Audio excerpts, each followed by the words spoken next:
Not too much glare off the dome. I'd be worried about the same thing. All right. So we're sitting down with Pat and Peter, who I've had kind of a front row seat to the last 13 years, transitioning from work into retirement. So for you guys, retirement planning started well before retirement. Like, tell me about your decision to move across the country. Well, we were coming out regularly to visit our two sons who were living here. And getting to like Whistler more and more. And of course, skiing's great and all the other things. But when we visited in the first time in a summer visit, it was amazing, and we couldn't even believe how wonderful it was. Every day we did something different, like golfing and swimming and you name it, we were doing it all, and we thought, we need to live here someday. Okay. Yeah, so we came back and met up with a friend, Bob Daniels. Don't know if you know him. Bob said, yes, absolutely, by all means, move here. He'd been here about 30 years or something. And he said there's always a place for a good realtor and always a good place for a good teacher, and just make it happen. So we decided on the plane on the way home, we're going to make this happen, and we're going to do it in 4 months. Okay. Yeah. So... And that was quite a process because we lived in the same place for 40 years. Yeah. And we got into action, and we ended up having an auction sale. Okay. By which we sold all of our lifetime possessions in one day. Pretty much all. Pretty much.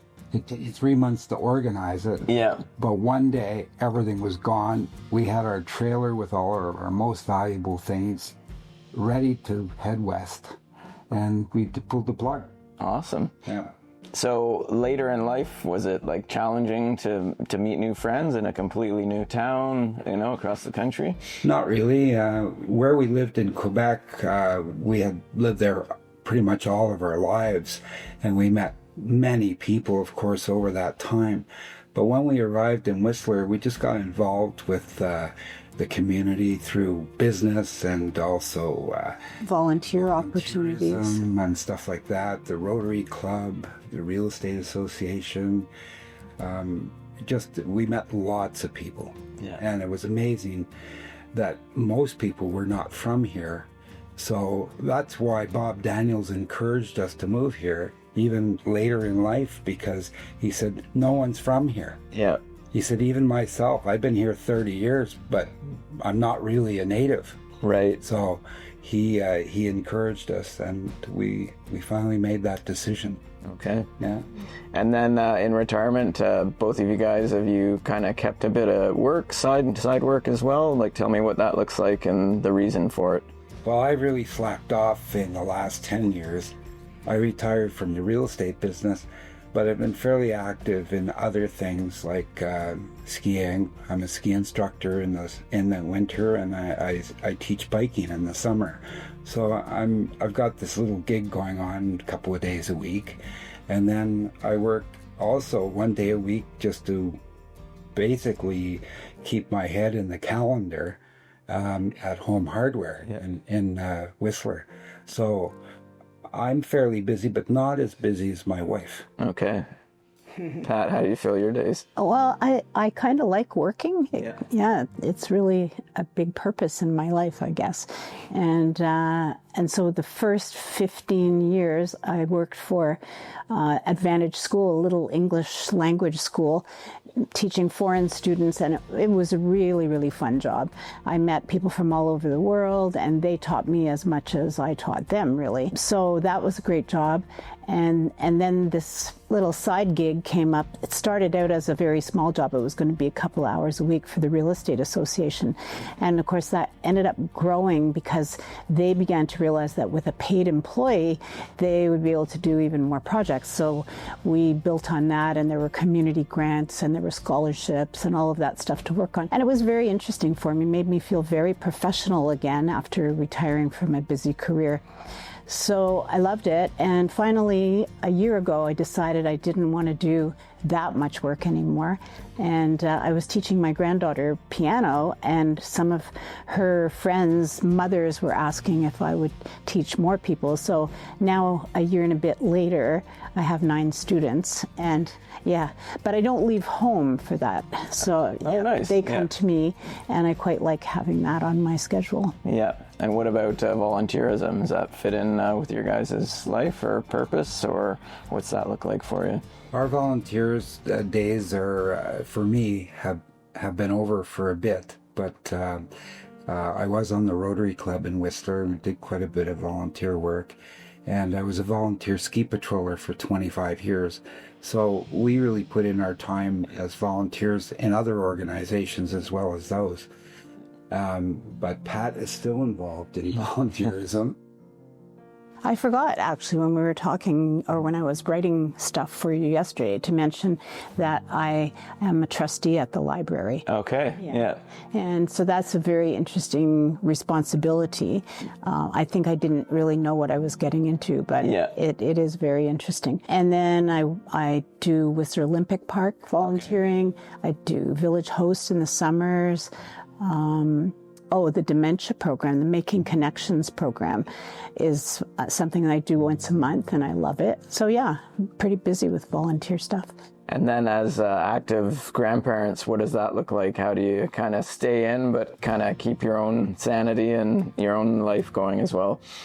Well, our son and his wife are very busy, so they have 2 kids, our grandkids, and they're here on average a couple of days a week. Okay. And we really love having them because we not only take them to activities, but we also, they hang out with us. I had my grandson at Needle Lake Cafe yesterday with a bunch of old guys that are friends of mine, and he fit in like he was a senior, and he's only 6. Yeah. But he managed to meet all the staff members at Needle Lake Lodge on his own, and he just walked around and made himself known. Awesome. Yeah. So it's a lot of fun with the kids. They are the best thing that's ever happened to us. Really. Yeah. They're just absolutely wonderful. An amazing part of retirement then. It is. It is. We're so glad to be helpful for our son and his wife, but we get so much out of it too that it's really worthwhile. Like just last week, we went mountain bike riding, and there was myself, my son, and my grandson riding. Yeah. So it was quite an interesting day, although the weather was horrible. Yeah. It was a lot of fun. Okay. So mountain biking, Peter, you're 76, Pat, you're 74, right? So tell me about what staying active looks like for you guys. Like how do you keep moving? The first thing that gets us going in the morning is our dog. We always have had a dog. Okay. So he's kind of fairly demanding for his morning breakfast. And soon as I get that for him, it's then out for a walk, and it's usually a fairly significant walk, and that sort of gets the blood going. And as far as sports and recreation, I have a lot of friends that enjoy mountain biking and skiing, and they are always looking for something to do because they're retired and they don't have a ton of things to do. So the interests that they do have are pretty, powerful. So we go either riding or skiing at least 6 days a week, 5 to 6 days a week. And it's just one way to keep busy and active. And in the end, we have fun and we stay in reasonably good shape. Pat, what about yourself? Well, I'm pretty addicted to CrossFit. Amazing. Yeah, I get there most weeks 4 times, sometimes more. And I've been doing that since we moved here 17 years ago. And so it's a lovely community of people as well. I just enjoy it very much. But I also ski, and I do a bit of mountain biking. It's not a big strength for me, but I have a group of girls that go out once a week, and we do that. Sometimes I ride with Peter, but rarely.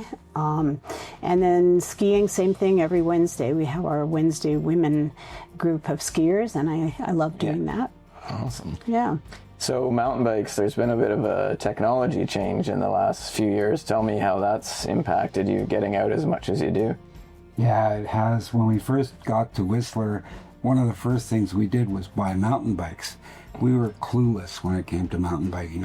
Our sons are expert mountain bikers, but we sort of got into it a little bit at Willie's Monday night rides initially, and then eventually it got to be so much work, our interest faded until the advent of electric mountain bikes. Okay.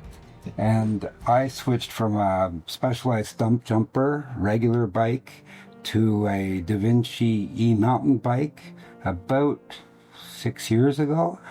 And I've never looked back. I'm on my third e-mountain bike now. And the technology is just surging every year. It's hard to keep up. It's just like the electronic world with iPhones. But it makes life a lot easier. It includes a lot of people who would otherwise be disillusioned by the power required and the energy and effort and time. So now we can go further with less effort and get as much or more exercise, which is important to us because, if we don't keep moving, right, it happens. Yeah, for sure. Of course, all those rides involve coffee as well as skiing too. The reward at the end. Nice. I must say that if we don't get a chance to ride because of poor weather or whatever reason, we always seem to gather for a coffee every day. Yeah. So we try and solve all the problems of the world at our coffee breaks. Amazing. Yeah. So wide variety of subjects, and there's a lot of chatting. Yeah. And you just had a trip recently that combined being active and a bucket list item. Can you tell me about that a bit? Yeah, I was very surprised that one of my students that I teach skiing to in the winter invited me to go to a heliski location in Iceland. Wow. And, it was like, I couldn't believe it when he invited me along with two other guys. So the four of us headed off to Iceland, and we spent a week up in northern Iceland on the Troll Peninsula. And we did heliskiing for 4 straight days, and we also toured around Iceland a bit. And it was just unimaginable.